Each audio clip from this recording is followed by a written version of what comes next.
see many flaws in Daniel Dubois. The major flaw that has been corrected was more of like when people was questioning his heart, because everyone said, I ain't got no heart, he ain't got no ticker. And I think he's proved that in his last two fights, the Big Baby Miller fight, and also in the Hrgovic fight, he proved that he actually has got ball, right? But maybe those guys didn't hit hard enough to take away his ball, right? And you cannot be being hit flush with heavy right hands from Hrgovic, thinking that you're going to get hit by those same right hands from Anthony Joshua, thinking that it's not going to have a telling effect. It's going to have a telling effect. And we saw, I don't care when people say, oh, well, he's only at Ngannou. We're looking at, we're getting, he knocked at Ngannou that's not a great win. Well, hello, did you not see what a hard fight that Ngannou gave to Tyson Fury? Right? Exactly. So therefore, I got Anthony Joshua winning this fight. Right? And I think knocking out Daniel Dubois in about 4 to 5 rounds. That's how I see it. But you know what? If I'm wrong, I'll hold my hands up to say I'm wrong. But I'm saying of what I'm seeing, I know it's about camps. And the camp that Anthony Joshua has, in my mind, is more superior to the camp that Don Charles has got, simply because they've got a finer, polished athlete in Anthony Joshua, and all they got to do is put in instructions.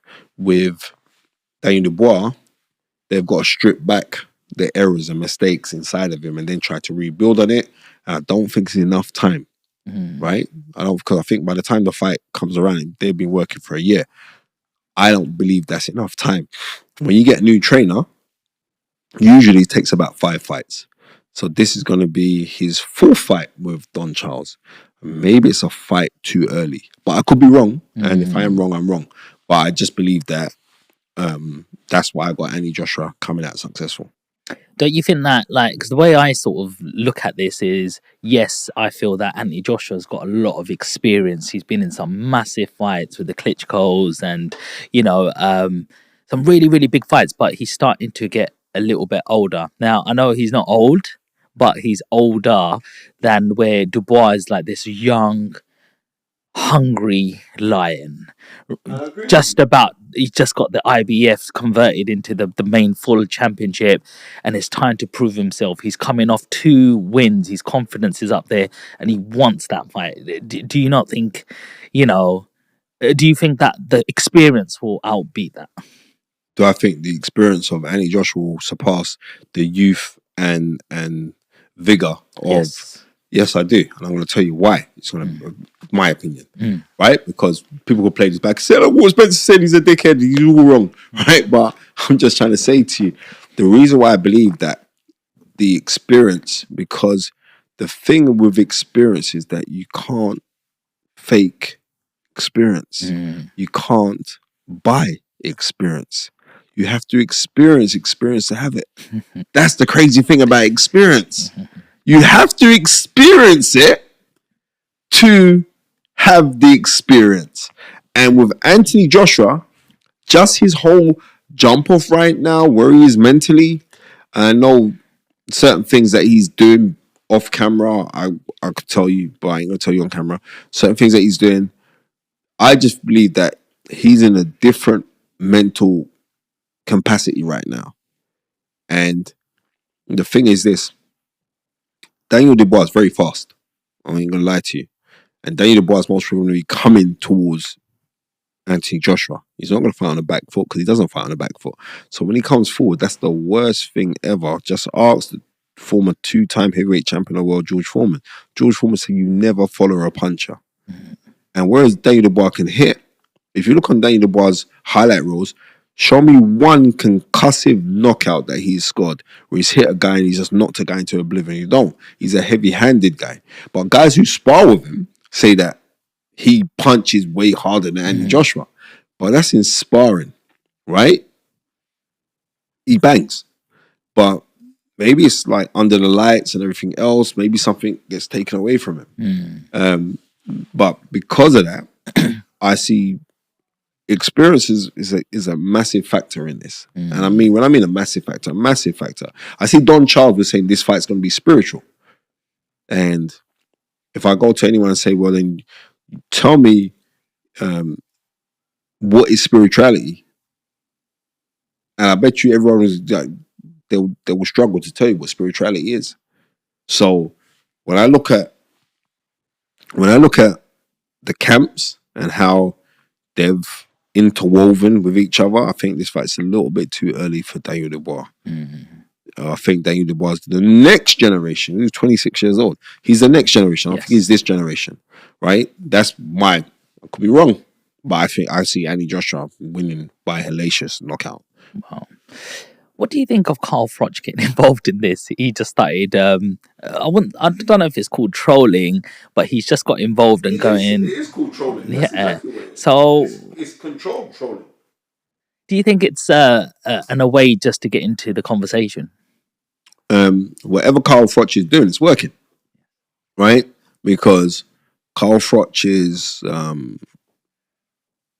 he's clever. Can't tell him and say he's not clever. Carl Froch is clever. You know what? To be real, I think Carl Froch has watched in boxing. There's a lot of trolls, right? And I think Carl Froch has reached the time of his life where he's thinking, I've never really cared what people thought about me. Yeah, but sometimes when people say, I don't really care what people think about me, they actually do care. All right, I'm just gonna be real with you. But I think with Carl, he's more of a. I think he's carrying feelings. I know he's carrying feelings. Carl Froch got inducted into the Hall of Fame recently in America, right? In his speech, he says that he looked at Robert McCracken as a father-like figure, right? Because if you know the story, Carl Froch passed away and all the rest of it. But he looked at Robert McCracken as a father-like figure. And also, Robert McCracken had a different respect for Carl Froch, right? Carl Froch was his first world champion. So he had him with some different respect, some different love and admiration that he had for him. Now, Anthony Joshua's come along, right? Not fundamentally being in the gym, like hasn't gone through the course of how many of us have gone through. Like we grew up loving boxing from a really young age, buying the Ring magazine, the boxing news every Friday, watching it, reading that, watching, having the boxer collection on videotapes. There's a boxer collection, it's called a boxer, and you'd buy that every Friday that would come out. You'd buy a new one every 2 weeks that would come out. Anthony Joshua ain't done none of that. Anthony Joshua just walked into the gymnasium because he saw his cousin Benga doing it, who, have to shout out to Benga, former ABA champion as well, seeing Benga do it and said, wow, I want to go do that. And he went in and done it. He said, wow, I've got a knack for this. But Anthony Joshua is naturally athletic. Anthony Joshua could have done anything. Anthony Joshua could play football, he'd blow it up. Anthony Joshua could play basketball. I remember they did, this is years ago, it must be about a decade ago, when he just won the Olympic gold medal. They had this superstar challenge where they had different athletes from all doing a different kind of multiple different sporting events, and Anthony Joshua creamed everybody without even trying, right? So that's the type of person that Anthony Joshua is. So when you look at that, Carl Froch is thinking, well, I'm the person that's done this the real way or the authentic way. Things are changing now, right? You know what I mean? And what was it? Harold Wilson, our former Prime Minister, said, he who rejects change is the architect of decay, for the only human institution that rejects progress is the cemetery. So we have to constantly keep on evolving as we are as human beings. I think that boxing has evolved, right? And I think Carl Froch was aggrieved on how Robert McCracken was handled. That's all. Because he was working for 1 minute and then Angel Fernandez kind of slipped in, who worked with Joshua for a little bit. And no one can't tell me that, like, when you do these little slip-ins, you slip into these kind of positions, you want to be the number one guy. Nobody's not coming into like, Sean, we're both training a fighter, and you can come in. I'm the key guy. You're telling me you don't want a key guy job? You want a key guy job because the key guy job is a job that pays you the real money. The key guy job is where you get the most adulation, the most pats on the back. It's very rare that you get guys who are comfortable in their own skin. That's why Muhammad Ali was so great. Because Muhammad Ali had Angel Ramdi as his trainer, right? But then he had other guys around him, Lloyd